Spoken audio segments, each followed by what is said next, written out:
नमस्कार मित्रों, मैं एसवी भारद्वाज आपका अभिवादन करता हूँ।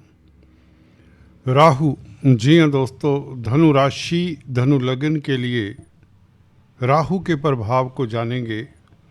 अखंड भाग्य वरदान देने जा रहा है राहु, कब से कब तक, और राहु की ये तीन धारी तलवार क्या है। दोस्तों, राहु आपके तृतीय भाव में कुंभ राशि में गोचर कर रहे हैं और दिसंबर 2026 तक यहाँ पर रहेंगे। और इसके अलावा राहु अभी नवंबर के महीने में, इस महीने में अपने नक्षत्र में प्रवेश करने जा रहे हैं। शतभिषा नक्षत्र बहुत अद्भुत नक्षत्र है। इस नक्षत्र में पैदा होने वाले व्यक्ति नेचुरल हीलर पाए जाते हैं। नेचुरल हीलर्स, ऐसे व्यक्ति पराविद्याओं में पारंगत होते हैं। रेकिंग, हीलिंग, प्राणिक, ये जो सभी चीज़ें होती हैं, tarot card reading, astrology, vastu, ये तो इनको नेचुरली मिल जाती है। गॉड गिफ्टेड होती हैं चीज़ें, स्वाभाविक तौर से इनमें होती हैं। ये बात दूसरी है, ये पहचाने ना पहचाने। तो राहु का ये नक्षत्र शतभिषा इनको सोशल वर्कर बना देता है अगर इनका गुरु अच्छा हो।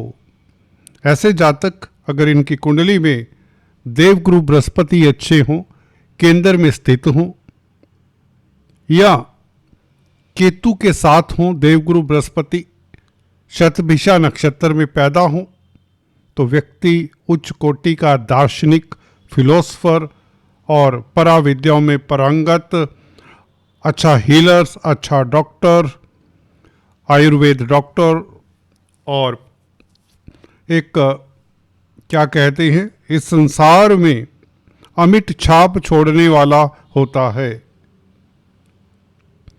तो शतभिषा नक्षत्र की ये तो खासियत आपको बताई। इनकी ज़िंदगी में जो दुविधा रहती है वह ब्रदर्स के कारण अक्सर देखी गई है। अपवाद हो सकते हैं, मंगल अगर अच्छा है तो न्यूट्रल हो सकते हैं, भाई बहन आपस में समभाव रखें, परंतु इनके पारिवारिक लाइफ को अक्सर ब्रदर्स डिस्टर्ब करते हैं, तो थोड़ा ध्यान इस ओर देना चाहिए। और शतभिषा नक्षत्र वाले इंटेलिजेंट तो होते हैं, नो डाउट, और थोड़े से जिद्दी किस्म के होते हैं। हालांकि आपने सुना होगा, जिद करो तो दुनिया जीतो, तो इसमें बुराई नहीं है, परंतु कई बार ये आदत बैकफायर कर जाती है। फिर भी शतभिषा नक्षत्र के जातक काफ़ी ऊंचाइयां छूते देखे गए हैं। 30s में, 34 की उम्र के पश्चात ये ज़्यादा तरक्की करते हैं। टेक्निकल फील्ड में इन्हें खास महारत होती है। अच्छे इंजीनियर, साइंटिस्ट, रिसर्चर्स, जी हाँ दोस्तों, अच्छे साइंटिस्ट, अच्छे रिसर्चर्स, अच्छे डॉक्टर, सर्जन, राहु और मंगल जिनका अच्छा होता है, सूर्य का साथ मिले तो अच्छे सर्जन होते हैं। बुध अच्छा होना ही चाहिए। एनीवेज, ये राहु के बारे में दो पंक्तियों में हमने बात की। आपके लिए थर्ड हाउस में राहु शतभिषा नक्षत्र में, अपने नक्षत्र में खास महत्वपूर्ण है आपके लिए गोचर। ये काफ़ी सुखदाई है गोचर। शनि के इस पीरियड में, शनि चतुर्थ भाव में है, तो इस पीरियड में शनि के राहु आपके लिए बाम का कार्य, बल्कि मैं तो कहूँ ये ब्रह्म अस्त्र का कार्य करने जा रहा है, क्योंकि कई गुना बली हो जाना है। 23 नवंबर से इस महीने की राहु अपने नक्षत्र में प्रवेश कर रहे हैं और 2 अगस्त 2026, जी हाँ दोस्तों, पूरे 7 महीने 2026 के यह अपने नक्षत्र में रहेगा। ये बहुत अच्छा है कि आपके पराक्रम में वृद्धि करने वाला है, कई गुना वृद्धि करने वाला है। थर्ड हाउस में राहु बैठे हों, ये अपने आप में ही बहुत बड़ी उपलब्धि होती है कुंडली के लिए।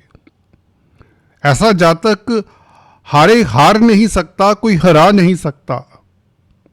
जब अपने ही नक्षत्र में राहु होंगे तो आप सोच सकते हैं कि आप में कितनी विल पावर बढ़ जाएगी, आप कितने कर्मठ हो जाएंगे।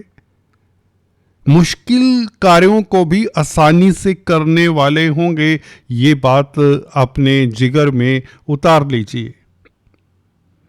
जो कार्य आपके पेंडिंग है, इसका मतलब आप अगस्त 2026 तक उन्हें कर सकते हैं। कई बार होता है ना, बड़े समय से प्रॉपर्टी का कोई विवाद चला आ रहा है, कोई बिजनेस में कोई विवाद चला आ रहा है, पार्टनरशिप में बिजनेस शुरू किया था, कोर्ट कचहरी होगी, या उस बिजनेस को किसी तरह से आप आगे नहीं बढ़ा पा रहे, मतभेद हैं। इस अवधि में you just try, give a try, आप सफल होंगे। कई बार होता है कि आप कोई ऐसा कार्य छेड़ लेते हैं जो शुरू में तो बहुत आसान लगता है, जब उस कार्य के बीच में जाते हैं, करने लगते हैं, तो आपको लगता है कि मैं नुकसान ना उठा लूं, तो उस कार्य को करते नहीं। कारण कुछ भी हो तो ऐसे कार्यों को करिए और जो नुकसान होने की संभावनाएं हैं वो खत्म हो जाती है, भले शनि का ढैया है। गौर करिए मैंने क्या कहा, भले शनि का ढैया है। राहु शनि की राशि में अपने नक्षत्र में हो तो क्रूर ग्रह थर्ड हाउस में वो ऊंचाइयां दे जाते हैं जिसके लिए हर मानस इस धरा पर तरसता है। ये वो पीरियड है आपकी जिंदगी का, अगर आपकी पर चांस राहु की महादशा अंतरदशा है, गौर कर लीजिए, नोट कर लीजिए, आपको कोई हरा नहीं सकता, कोई डिगा नहीं सकता। आप कामयाबी के पथ पर चलते चले जाएंगे। बस अपनी सोच को पॉजिटिव रखिए, धैर्य रखिए। हाँ, धैर्य देता है, जो बहादुर होता है उसमें पेशेंस तो होता ही है, और ये आपको बहादुर बनाता है। अब बात करते हैं राहु के एस्पेक्ट्स की। तीन धारी तलवार जिसे मैंने लिखा है, डेफिनेटली राहु की दृष्टियां कुछ ऐसा ही काम करती हैं। अगर गलत जगह पर पड़ जाएं तो दिक्कत देती हैं।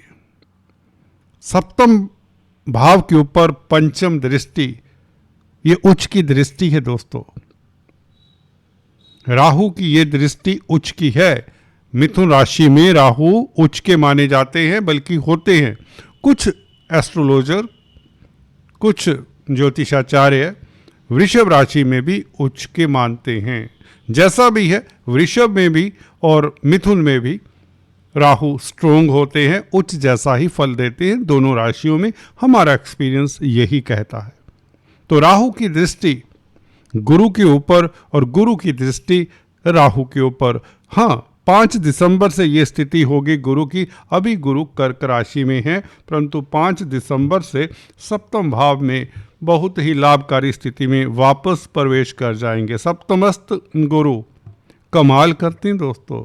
ये आपके दाम्पत्य जीवन में बहार सी लाने वाले हैं, ये आपके व्यापार को चमकाने वाले हैं, ये आपको हम्बल बनाने वाले हैं गुरु। ये आपके प्रोफेशन में आपको कामयाबी देने वाले हैं, कैरियर में उत्थान करवाने वाले हैं गुरु। 5 दिसंबर से वापसी करते ही ये कुछ इस तरह के फल फिर से देने शुरू कर देंगे। और गुरु के ऊपर राहु की दृष्टि, और राहु स्वग्रही अपने नक्षत्र में, स्व नक्षत्र में, शतभिषा में, कब से? 23 नवंबर से। 23 नवंबर से 2 अगस्त तक ये तकरीबन 8 महीनों का सफ़र राहु का अपने नक्षत्र में आपको कई गुना तरक्की दे जाएगा, सफलता दे जाएगा, व्यापार में वृद्धि। सप्तम भाव के ऊपर दृष्टि, भागीदारी में यदा कदा जो तनाव होता है वह भी लुप्त हो जाएगा अपने नक्षत्र में बैठा हुआ राहु। हाँ, कई बार होता है ओपिनियंस, विचार पार्टनर्स के साथ ना मिले, कोई बात नहीं, परंतु आपको लाभ होगा, क्योंकि गुरु जब तक बैठे हैं 2 जून तक, 2 जून 2026 तक जब तक यहाँ पर है सप्तम भाव में, आपको व्यापार में वृद्धि, सफलता, भागीदारी में सफलता और दाम्पत्य जीवन आपका अच्छा रहेगा। कोई भी नया वेंचर करना चाहते हैं बल्कि उसमें भी आपको सफलता मिलेगी। ये गुरु और राहु का संबंध, गुरु की नवम दृष्टि भी राहु के ऊपर है, 3rd हाउस में। गुरु लग्नेश हैं, सुख भाव के मालिक हैं। तो इस अवधि में प्रॉपर्टी के कामकाज से भी आपको खास फायदा होगा और अकस्मात ढंग से होगा, क्योंकि गुरु 4th भाव के मालिक हैं।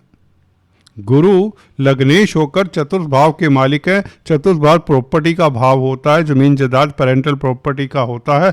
राहु से संबंध, राहु अपने नक्षत्र में बली होकर अब जब गुरु को देखे 5 दिसंबर से, दोस्तों 5 दिसंबर को ये स्थिति होगी गुरु की 3 नंबर की राशि में, वापस आएंगे अभी कर्क राशि में।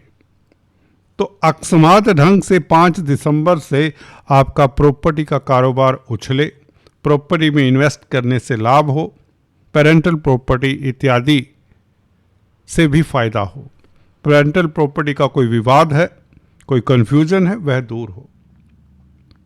इसके अलावा राहु की भाग्य स्थान के ऊपर दृष्टि, केतु के ऊपर दृष्टि, विदेश यात्रा के योग अब बन चले हैं 23 नवंबर से।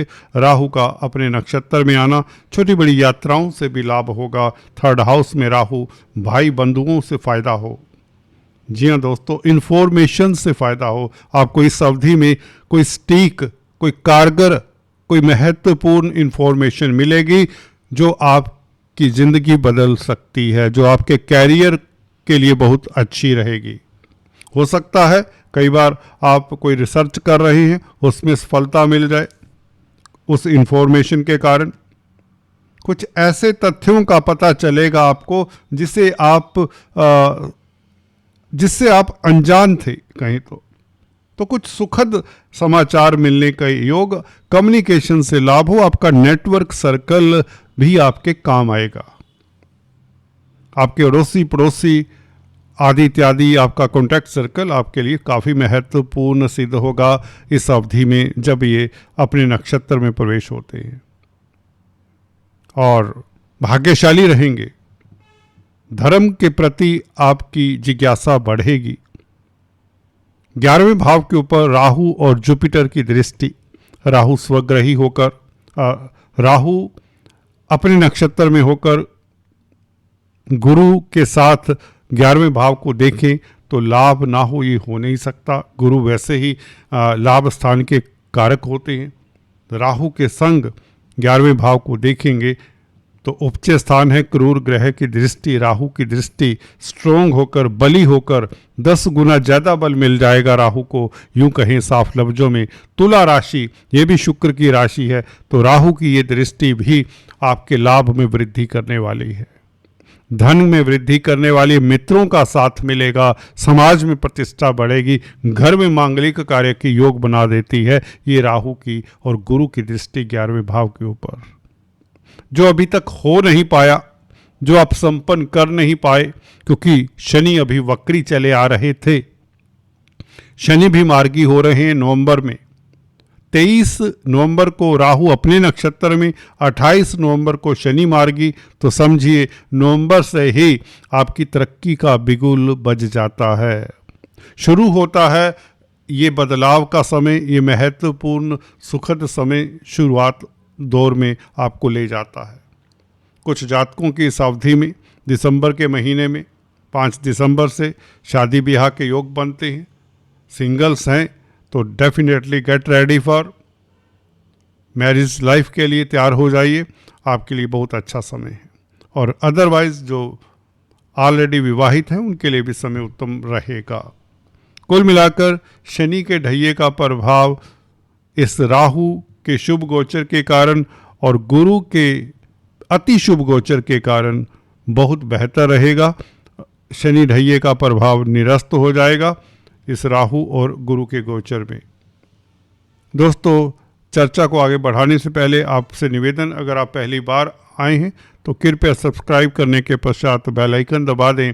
अगर आप काफ़ी समय से हमारे चैनल को देख रहे हैं परंतु अगर अभी तक किसी कारण से सब्सक्राइब नहीं कर पाए तो आज सब्सक्राइब कर लें और बेल आइकन दबाना मत भूलें, यही आपसे निवेदन है। तो दोस्तों, ये राहु का गोचर आपके लिए इन 250 दिनों में मील का पत्थर साबित होगा। आपको तरह तरह के सुख साधन मिलेंगे, शत्रु हंता रहेंगे, राजनीति में आपको सफलता मिलेगी और कहीं ना कहीं जमीन जायदाद प्रॉपर्टी के मसलों में भी आपको कामयाबी मिलती हुई नजर आती है, क्योंकि गुरु मिथुन राशि में बैठकर चतुर्थ भाव को बल देते हैं। केंद्रीय प्रभाव गुरु का डेफिनेटली आपके सुखों में वृद्धि करेगा। आज इतना ही, फिर से मिलेंगे, तब तक के लिए हैव ए नाइस टाइम, अपना ख्याल रखिए। Thank you so much.